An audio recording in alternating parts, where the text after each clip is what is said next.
Okay. You want me to go ahead and start? Yeah, I was going to lead off with a little intro, and then Okay. I'll hand it over to you. So welcome, everybody. So in preparation of early voting, starts on February 10th.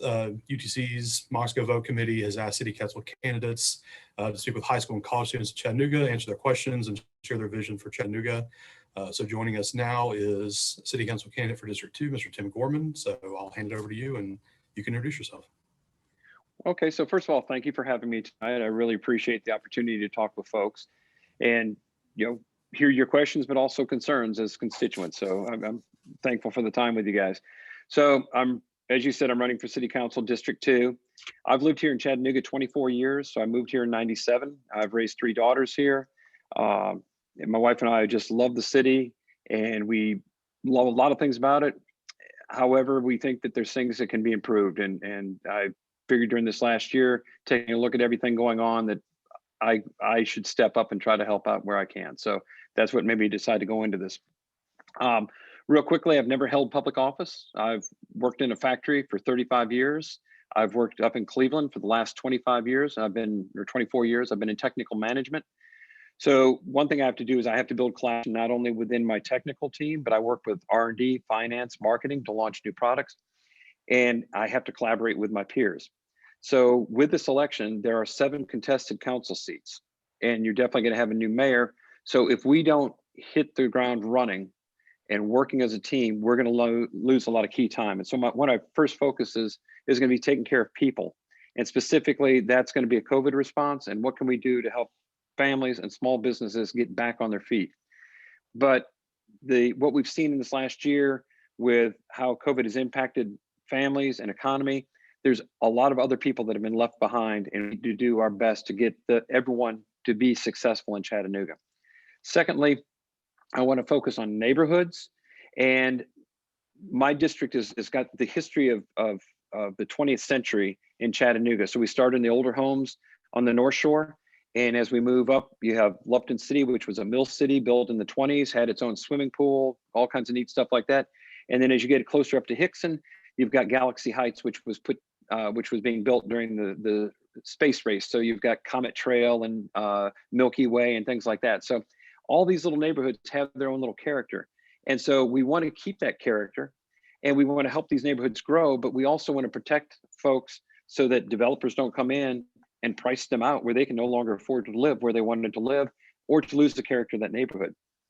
And lastly, I want to focus on things that build community, because as you build community, you build strong neighborhoods. As you build strong neighborhoods, you build a vibrant city with a sustainable economy.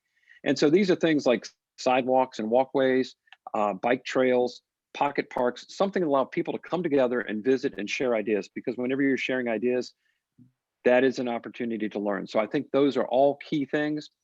Going back to taking care of people, since I have just a moment more, one of the key things with that also is the city does not have control of the schools. The county has control of the schools. However, that does not absolve us from trying to take care of education, because to me, getting people educated is going to break the cycle of poverty. So what the city can really focus on, they've had seats in the past for early Head Start and Head Start, so the kids are ready to learn when they get to kindergarten.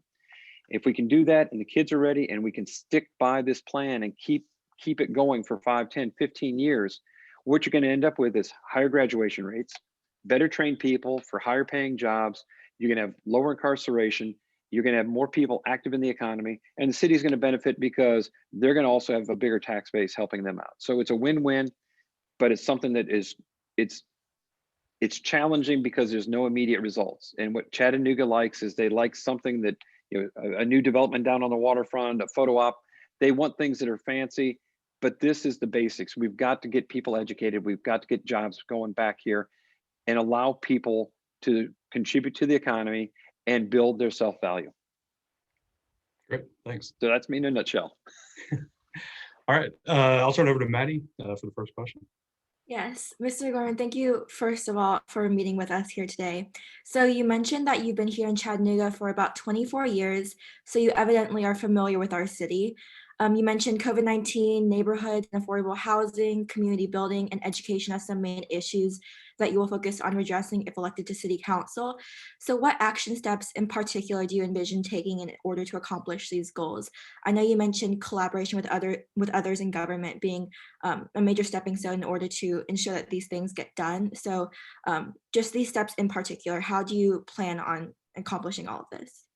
Okay, so the first thing is, no council member can do anything by himself, nor can the mayor do anything by himself. So this is a strong mayor city. So the mayor develops a budget and then the city council approves it. So part of that is I want transparency in the budget making process. And Mayor Burke has done this recently, bringing small groups in and letting them see some of the process. But I think that our residents, our constituents need more of a seat at the table with ideas, because I can only represent what I'm aware of. And so if I can get some additional people to help me on visions of what we want to see with the budget for immediate results, that's where I see benefit. I think it's also going to be some of the key things with the collaboration part is, and I've talked to constituents during canvassing, as a whole, my district is in okay shape. I mean, we have some people that are very well to do, and we have some people that are not quite so well to do. But when we compare ourselves to other districts, in some cases we're economically in better shape, and in some cases we're economically in worse shape. But what we need to do is, and I've told folks, I can't do everything just for District 2 at the expense of the rest of the city. So that is where I have to work and negotiate with others. So part of my plan is taking a look at some of the more disadvantaged districts and what can I do to help them get their folks working, educated, and moving forward. Did that answer your question? Yes, thank you so much. Sure. Zach, you want to follow up? Thank you. Actually, you led right into it, Tim. My question was, as a council member, you're going to be representing the interests not only of your district, but also to help guide the development of Chattanooga as a whole. What are some of the longer term changes or improvements to the city's policies that you would push for if elected?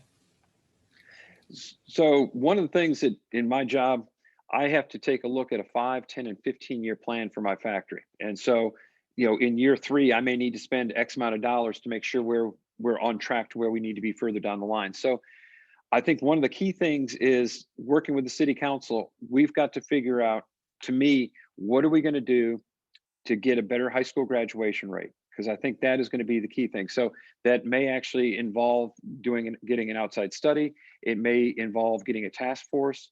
So to me, the initial, I would see my first 6 months to 9 months is just going to be heavy research, similar to the COVID response. I think we need to probably have a task force, because that is going to be a very defined beginning and end, and have some experts that we can query on that. So to me, I guess the key things I need to focus on is research and understanding more of what the issues are, and then getting collaboration with the rest of the council to make sure that that's what we're going to focus on. Did I answer your question on that, or? You did, thank you. Okay, I'm trying not to be evasive. So. Ibilola, you want to follow up with your question? Right, yeah, so thank you so much for coming, Mr. Gorman.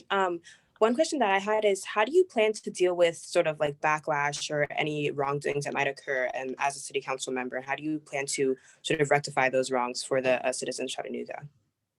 So could I clarify what specifically you mean by the wrongs? Like The if you run into like a problem where, you're trying to get like a law passed and it ends up hurting people more than you'd expected, how would you plan to sort of correct that?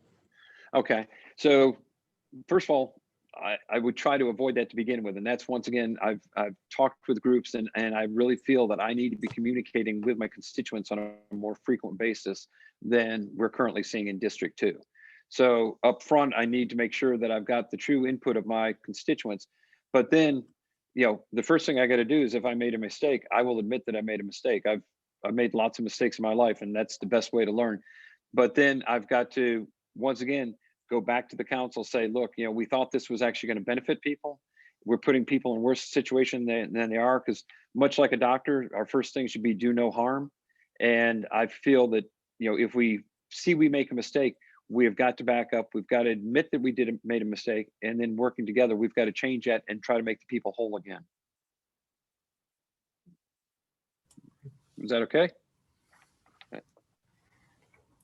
and Yes, Levi. increase. Yes, thank you, Mr. Gorman, again for being here. My question is going to revolve around public safety. As you may know, over the past summer, the idea of public safety has become a really big issue, especially in the minds of the youth and a lot of people. And I was just wondering, if elected, what would you do about the current state of the police in our city? Would you make any changes? Would you let it be as it is? Yes. Okay, so the first thing, and I don't know if you're aware, but there's a fight for 15 for city employees. So a lot of city employees are not making $15 an hour, even after years on the job. So one of the key things I feel is that police officers and firefighters and first responders should be making decent money, that they don't have to do a second job or do other things, that they can focus on their job. So first of all, for policing, I feel that we should pay our police more, but we should also set higher expectations. I mean, that's because once again, if you can pay more, at that point, you can be a little more selective of who's coming in.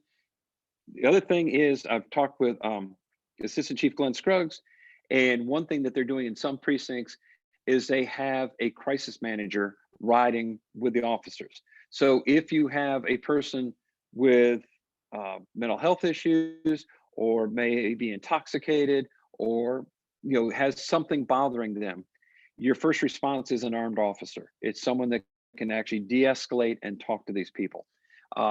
And it's very limited use right now, because obviously there's a cost associated with that. But first of all, it's taking pressure off the officers, because they're not having to deal with the crisis piece. If there's someone armed and a hazard to someone else or themselves, they will step in. But if it's just someone in the front yard and they're having issues, you don't need someone showing up with a gun to take care of that. So I would like to expand that program where we can. And like I said, increase salary and then raise expectations. Also continuing education in basically diversity and in crisis management. Thank you. Sure. I think, unfortunately, we're almost out of time.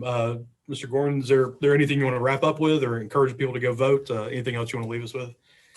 Oh, yes, please go vote. I mean, this is, and I'll tell you, my first election was 1980, and I have voted in every election and primary, local and federal since that time. And, it's the one thing that is a gift to us. So, I think we all learned this last year, every vote counts. So, people have always discounted that, there's so many votes out there, my one vote isn't going to make a difference. It will make a difference. So please do that. I guess the key thing is, I want to point out that Chattanooga is a great city. You guys are young and you will have a wonderful time in the city. There's so much going on, but Chattanooga has built a great name, a great brand for itself. And unfortunately, that brand came at a cost. And that cost is, we've got almost 35% of our population living below the poverty level. So what we need to do is we need to make changes, and it's not going to be a quick fix, but we need to move Chattanooga forward in the next 10 years, next 20 years. And it's going to be folks like you that are going to be helping this all along the way. So I appreciate your time tonight, and I appreciate your efforts in the future. Great.